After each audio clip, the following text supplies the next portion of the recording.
napapanahong issue sa larangan ng politika, showbiz, tatalakayin, himayin, re-reaksyonan ng Che Guevara TV. Che Guevara TV nga po pala, isang reactor ng mga viral issue na nagaganap dito sa Pilipinas. So, sa mga ka-DDS, mga kabiyaya, isang mabiyayang araw po sa ating lahat. At welcome back to my YouTube channel, Che Guevara TV nga po pala, isang DDS defender or Duterte defender at reactor ng mga viral issue na nagaganap dito sa Pilipinas. Ano to? Dito na naman siya. Eto na naman siya. Nagkakalat na naman siya ng katangahan sa social media. Ito, pag-usapan natin to about, meron kasi dito na isang mukhang sila yun na vlogger. Nasabi niya, no, Duterte, nabudol ng China, nasilaw sa pera. So, ayun yung pag-uusapan natin ngayon. Siyempre, may content tayo explanation dyan, no? So, siyempre, bago natin din to simulan, don't forget to like, share, comment, and subscribe sa ating YouTube channel at pindot na lang din po yung bell button para lagi tayong updated sa ating mga video araw-araw. At ayun na nga, ito nga mga biyaya. Dito kasi, napapansin ko dito kay Maring Janet. So, tayo na, Maring Janet, pati yung mga ibang style ko sa pagbablog, kuwang-kuha mo na. Pati yung expression ko, Idol ba, idol? Gulat ka kasi, no? Walang buwabarag sa katangahan mo rito. Ako lang ang pumatos sa'yo. Oh, ginadji siya ngayon. Ang pinangahablan niya sa akin, yung views niya. Soon, huwag ka mag-alala, soon. Ha? Waiting ka lang, malapit na. Huwag ka mag-alala, don't worry. Magkikita din tayo dyan sa sinasabi mong views na yan. Hindi man ako tanga eh. Eto po, no. Bali dito kasi, pilit nila hong idinadawit ang pangalan ng isang Rodrigo Duterte or mga Duterte dito sa issue ng China. No? Kahit anong post about sa China, dinidikit po nila ang pangalang Rodrigo Duterte or BP Sara. Kung tawagin niya ay si Digong. Pero dito may explanation kasi dito rin na mas maganda ho dito about dito sa China na hindi din nila dinidiscuss sa kanilang mga video. Hindi nila ho sinasabi or pilit po nilang ipinapaniwala sa mga tao na tawag dito na etong si Tatay Digong ay nabudol or nang budol. At ito po yung mga i-explain natin, no. Tulitin ko, ako naman po, hindi naman ako perfectong vlogger. Kung ano may pagkakamali na masabi ko dito, okay naman na i-correct nyo ako, walang problema. Pero i-correct ko muna to. Dito tumatanggap tayo ng mga pagkakamali. Kung may maling nasabi, pwede naman tayong pwede natin i-correct nga lahat. Sorry na agad sa inyo, ha? Kasi dito kasi ang ginagawa kasi nito ni Coach Jared or ni Maring Janet. Maring Janet na lang, mas bagay. Ang ginagawa niya kasi dito, nauna napapansin ko dun sa mga article na mga binabasa niya or tinatalakay niya or dinidiscuss niya sa kanyang mga vlogs, kadalasan po yung mga talagang yung tipong pinaka-highlights po nung or simbolo po nung mga article na binabasa niya, lalo po ang mga post ng China na about sa Philippine Philippine Sea, 'di ba? Pag tungkol doon at tungkol din sa Pilipinas at sa pagka-connected nila ng Pilipinas at China, hindi nila binabasa po yung about po doon sa pinaka binibigay na kahulugan ng post ng mga pages or pro page ng China about sa Philippines. Ang ginagawa kasi nilang technique at tulad nito, yan binabasa ni Maring Janet diyan, no. So babasahin niya yung isang article na yan, yung dito sa ilalim na ito po yung pinaka-meaning nung or tawag dito, pinaka-katotohanan na sinabi nila, hindi nila binabasa yan. Tapos ang masama pa dito, porket nag-post ang isang China Pro page or ano pa or kung saan yan, sa Twitter or saan nakakuha yan ni Maring Janet, dahil ganyan talaga pag dakilang chismoso ka dito, marami ka talagang nahahagilap. So yon na kinukuha ata nila to sa X or dating tawag ay Twitter. So kinukuha nila yung mga article na yan. Tapos ang pinakamano po dito, ang pinaka nakakapagtaka at nakakagago na nakakabobo, sila ang nagmumukhang bobo dito. Kasi unang-una common sense lang naman. Bakit mo idadamay ang pangalan na Rodrigo Duterte sa isang article na pinost ng China? O sabihin na natin na isang galit sa Duterte, no? Tapos isineri ang post na yan at naglagay din siya ng caption. So sasang-ayunan mo na agad yun. Parang nakakatanga lang, no? Parang nakakabobo lang. So ito, mahaba kasi itong video na to, nag-movie marathon na naman eh. So dito mahaba tong video na to, nasa 28 minutes. Dito lang tayo sa may gitnaan na mag-i-start na panoorin yung video niya, kasi kapag tinapos natin niya maantukin tayo, no? O sayang naman din yung airtime. Totoo, sayang nga airtime ko dito eh, kaso mali-mali kasi binabalita nitong bobo na to eh. Tayo nga pala, may kalab shoutout dyan sa papat mama ko na nandyan sa Bahrain. Nandyan sila Mama Dayan and Papa June. At syempre kay mama ko na nandyan sa dami ko nanay, no? Sa mama ko nandyan sa Taguig, nandito, yan sa kabilang bahay niya. Shoutout yan na nakikinig, na padalasan na iingayan sa akin pag sumisigaw ako. Tapos shoutout din po kala Kuya Armin, Ate Irene, dyan sa Canada, Kuya Lori, shoutout din. Tapos dyan kay Mami Teresa Arong and Mami Rena Baher. At kay Mami Kat, na kaka-birthday niya lang po kahapon na nasa Australia po. Madam Kat. Yan, Madam Catherine. Yan, shoutout po.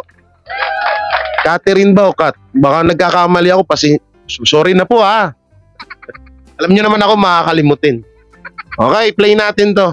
To decrease dependence on China, the US has offered economic cooperation, especially on semiconductors and the digital economy to cater its needs. Sabi na, tama naman yun. However, syempre, merong however. Pero datapwat bagamat.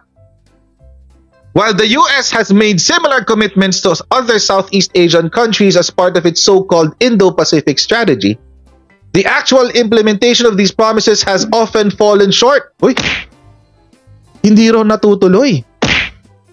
Pag daw nangako si Amerika ng investment, hindi raw natutuloy. Uy, ba't naman ganon? Ang dahilan nila, whether US investment in the Philippines will be successful ultimately depends on the needs of US companies and whether the Philippines can meet their demands. Baka raw kasi hindi natin ma-meet ang demands ng Amerika. Kaya malabong matuloy.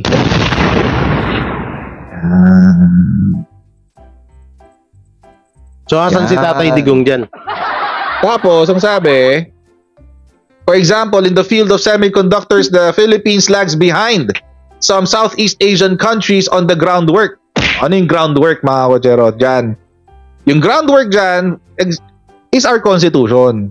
Totoo naman, mga kotsero, kasi ang ating pong constitution has always been a limitation to our progress. Totoo yan. Kaya hindi tayo lumaki kasi hindi natin hinayaan mag-invest sa Pilipinas ang mga foreigners. Yung foreigners na may pera. Ang pinayaman natin, yung mga oligarkong nandirito na. Sila yung pinayaman natin. Ayun. Yun. Ano nangyari? O di yumaman nga sila. Ulit-ulit ka na naman.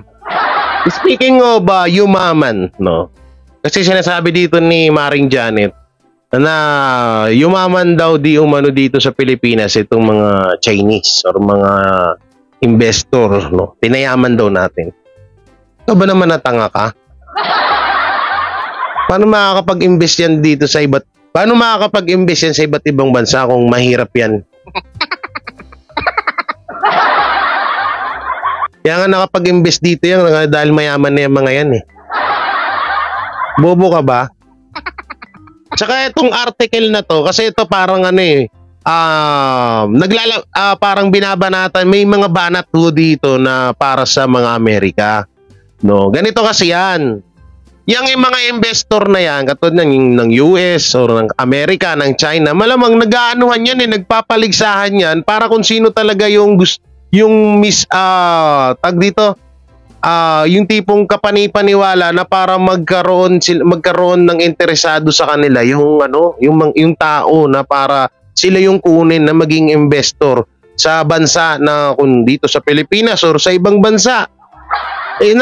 Natural na may mga ganyang article talaga yan dyan. Una-una binabasa mo sa China na article yan. Alam naman natin na mortal na magkalaban ng China at Amerika. Hindi ba naman tanga to? Alam niya naman na magkalaban ng China at Amerika eh. Nagigirian nga yan dyan sa dagat.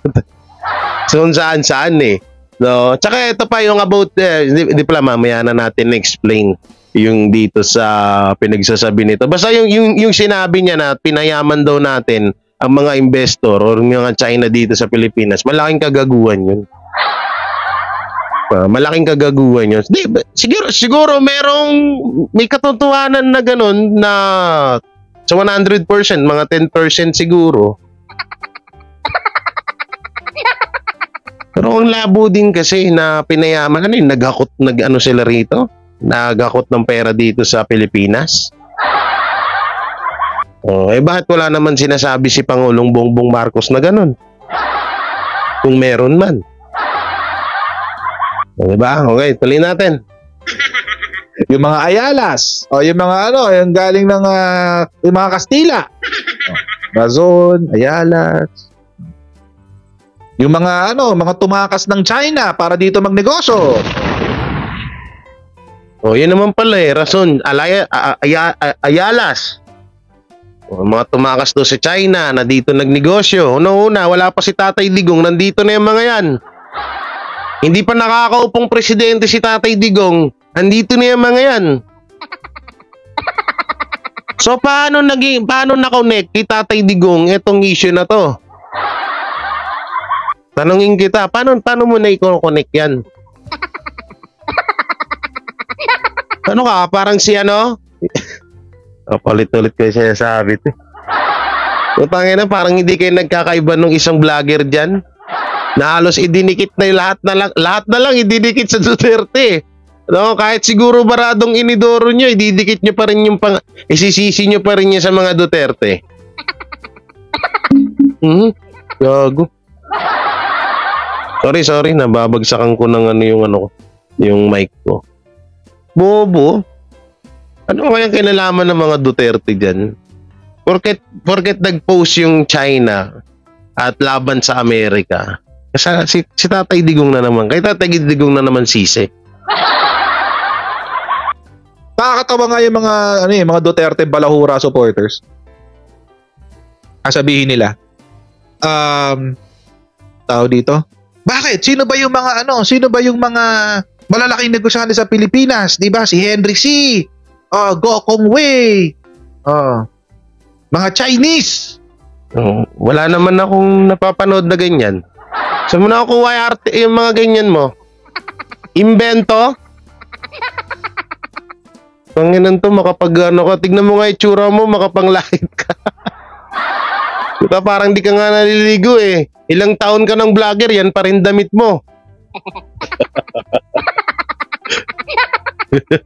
Yan tignan mo nga.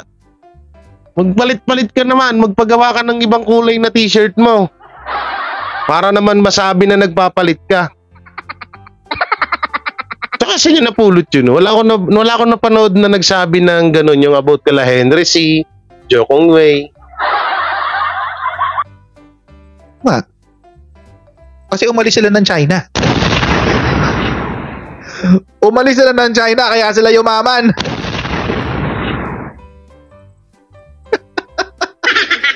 Ang bobobo ng mga Duterte Balahura supporters, parang.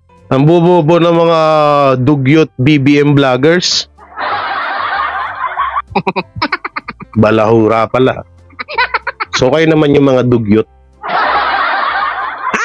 Ay, sorry. So sa ito ang galing din nito ni Maring Janet. Biruin niya, isiningit niya si Henry C. Kasi alam naman din natin, diba, si Henry C ay nagsimula sa mahirap talaga, no? Kaya daw lumayas si Henry C dun sa China at pumunta dito sa Pilipinas ay parang nagpayaman. Bobo talaga. Alam mo ba yung full story ni Henry C? Kung bakit siya napadpad dito sa Pilipinas?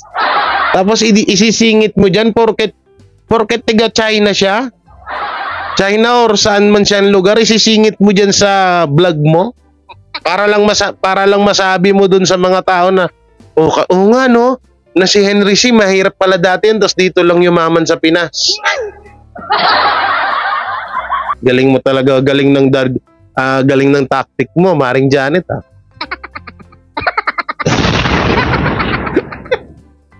Bobobo niya. Kaya nga sila yumaman dahil nasa Pilipinas sila eh. Tapos sasabihin niya, buti sana kung mayaman sila nung nandun sila sa China. Kaso hindi. Nung nasa China sila, mga probinsyano sila. Yung mga kalulolohan ng mga yan, mga probinsyano. At mahihirap pa sila sa daga. At nung panahon na nagkakatagutom na sa China, panahon ni Mao Zedong, lumipat sila ng Pilipinas. Dito sila nagtayo ng negosyo. Layo. Saka ito sige, papaborang kita dyan para baka makasasabi mo, puro na lang ako against sa'yo eh. Kung sakali man na ganun nga ang ginawa ni Henry C or ganun nga talaga yung nangyari, kung sakali lang naman, no? Ano pa rin yung kinalaman ni Tatay Digong dun? Ano pa rin una wala akong narinig na pinagyabang yung about kay Henry C na yan, kung saan yung kung ano yung pinagsasabi mo dyan. Wala talaga, promise. Wala akong na kahit kila Banat Vice, mga Banatero, sa iba pang mga DDS vlogger, kila Sir Spencer, kila Master Judea, kahit sino dyan, kala Jojo, wala akong narinig na ganyan. Halos araw-araw naman ako nasa live nila. Alam niyo yung mga taktika ng mga vlogger, ng mga BBM dugyot vlogger, no? Kasi sabi niya balahura vlogger daw. So tawag ko sa kanila dugyot vlogger. Taka lang na hindi pala nakakapagtaka, nakakamangha na ang galing nilang mag-imbento ng salita. Kagaya lang nung isang vlogger diyan na napunta na sa 1, 2, 3 kurso ng attorney na ang layo naman doon sa tinatapik. Kasi ito naman, napunta naman kay Henry C. porket na tiga China. Diba? Ang usapan kasi dito, ang nasa title mo is nabudol ng China, nasilaw ng pera, si Tatay Digong. O asan yun? Ba't napunta ka na kay Henry C? Kaya tuloy pa natin, pagtsagaan pa natin. Gusto sila yumaman. Ganyan ang katotohanan doon. Mga bobo talaga kayo, mga Duterte Balahura supporters. Wala na, tumawa na naman. Ba't kaya gano'n, no? Kapag ako yung nagpapatawa, kayo yung natatawa. Pero kapag siya yung nagpapatawa, siya lang din natatawa. Ano ba? Diyos ko.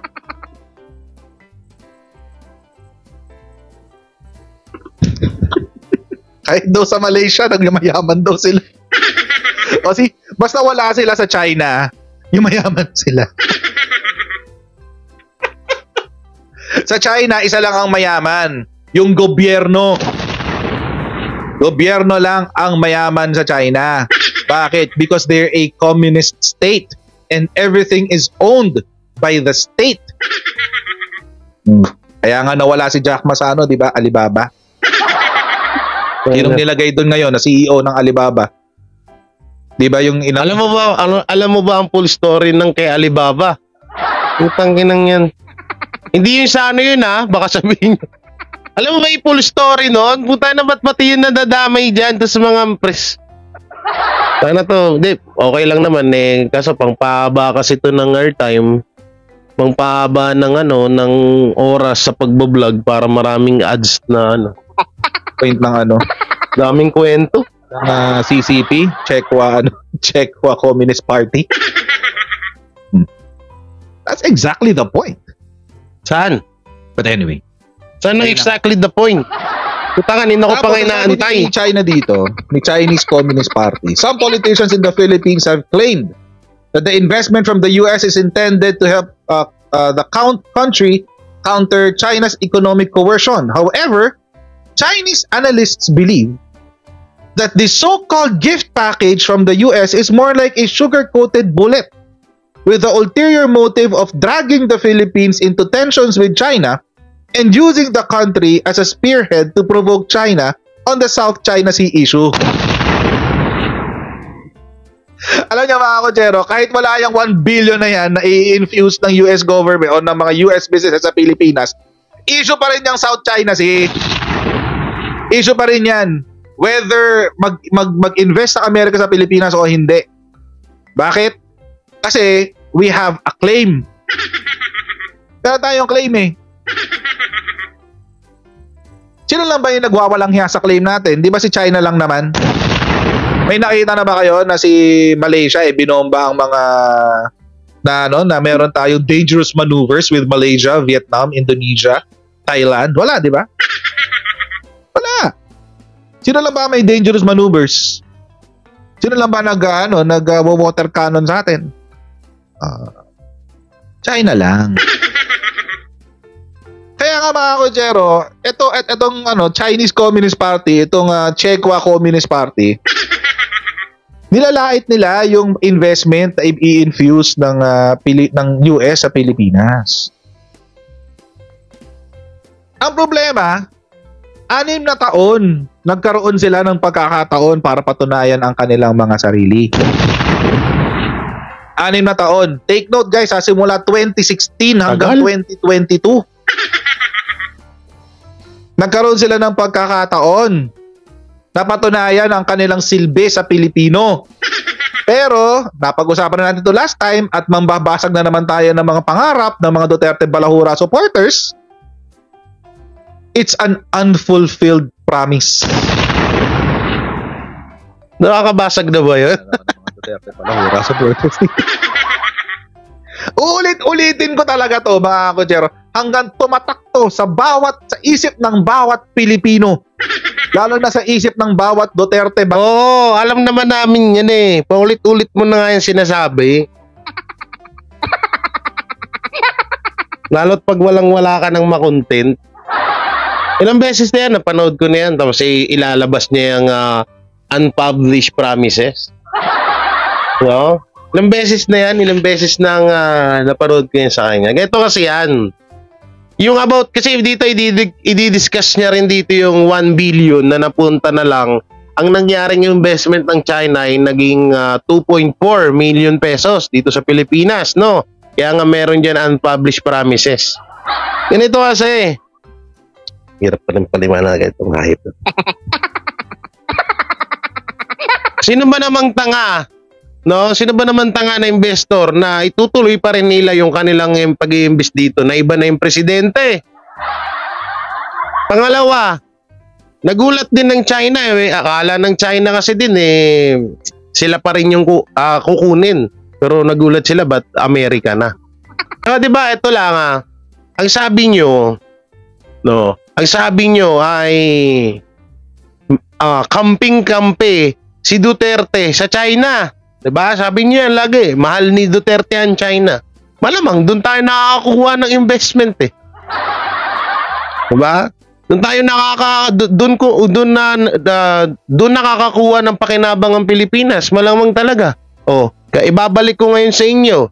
O bakit si Pangulong Bongbong Marcos puro sa Amerika? O ibig sabihin, doon siya nakakakita si Pangulong Bongbong Marcos na way na talaga makakatulong sa Pilipinas. So kung pagkukumparahin niyo yung ginawa ni Duterte at ni Marcos, halos halos parehas lang, kaso nga lang ang kay Marcos more on gala. More on gala. Alam niyo mga kabiyaya, yung China talaga naging malapit diyan kay kay former President Rodrigo Duterte sa kadahilanan nga na talagang mas nakitaan niya ng may mapapakinabangan ng Pilipinas sa kanila. So tutusin nga nagtayo na nga yan. Nagano na nga ng mga tulayan, ng mga kung ano-ano pang investment na ginawa nila dito sa Pilipinas. Tsaka saan ka makakita na nag-invest na natapos agad ng mga 1 taon or ilang buwan. Siyempre aabutin ng mga 3 years, 4 years, ganito ganyan. Tapos nagulat sila nung okay na sana talaga ang investment ng China, bigla namang tung si Marcos US sa Amerika naman kumuha. Sa Amerika naman mas pinili niya ang Amerika. Alam niyo yung about dun sa 5% na nga yan. Yung mga pinagsasabi ni Maring Janet. May posibilidad na totoo yun or hindi. No? Pero ang kasi diyan mga kabiyaya, nung mga panahon na mag-i-invest na nga dapat ang China, ito namang syempre tapos ito pa kakapasok lang po ng administrasyon Marcos, 'di ba? Tapos tinira yung China. At pinasok nila yung Ed Carito ba yon kung tawagin? Oo, yung Ed Carito, yung mga Amerikano. Alam naman nilang mortal na magkalaban yan Tapos ngayon magtataka kayo bakit hindi na tinuloy. Or sasabihin nyo, nabudol si Duterte? Nasilaw sa pera? Anong klase explanation yun? Huwag nyo lang kayo ang nabudol. Kayo ang nabudol at nasilaw sa pera, hindi si Duterte. Bobo. Saka isa pang kabobohan ni Maring Janet, no? Utang na, hindi nyo ba? Siya na mismo nagsabi na pro-American si Bongbong Marcos pagdating sa investment. Sino ba namang tangang hindi naman tanga ang China na itutuloy pa rin nila yan kahit na nakikita nila na na puro American na yung inaano ni investor ng Pilipinas. Siyempre mawawala yung mga yan. Sayang, no? Sayang si Maring Janet, no? Kapal pa naman ang puwet niyan.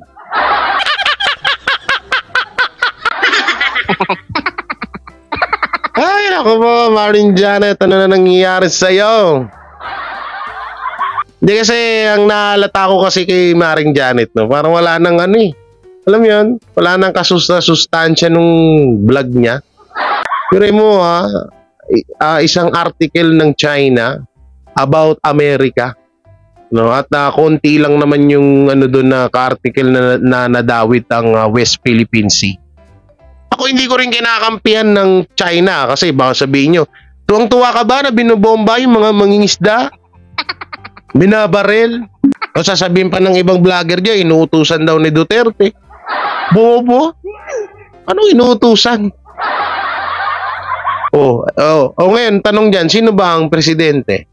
Kung halimbawa binobomba ang mga mangingisda, dapat aksyonan ng presidente nyo yan. Bakit si Tatay Digong pa rin sinisisi nyo? Bobo lang. Doon pa lang sa article kitang-kita mo na kabubuhan ni Maring Janet doon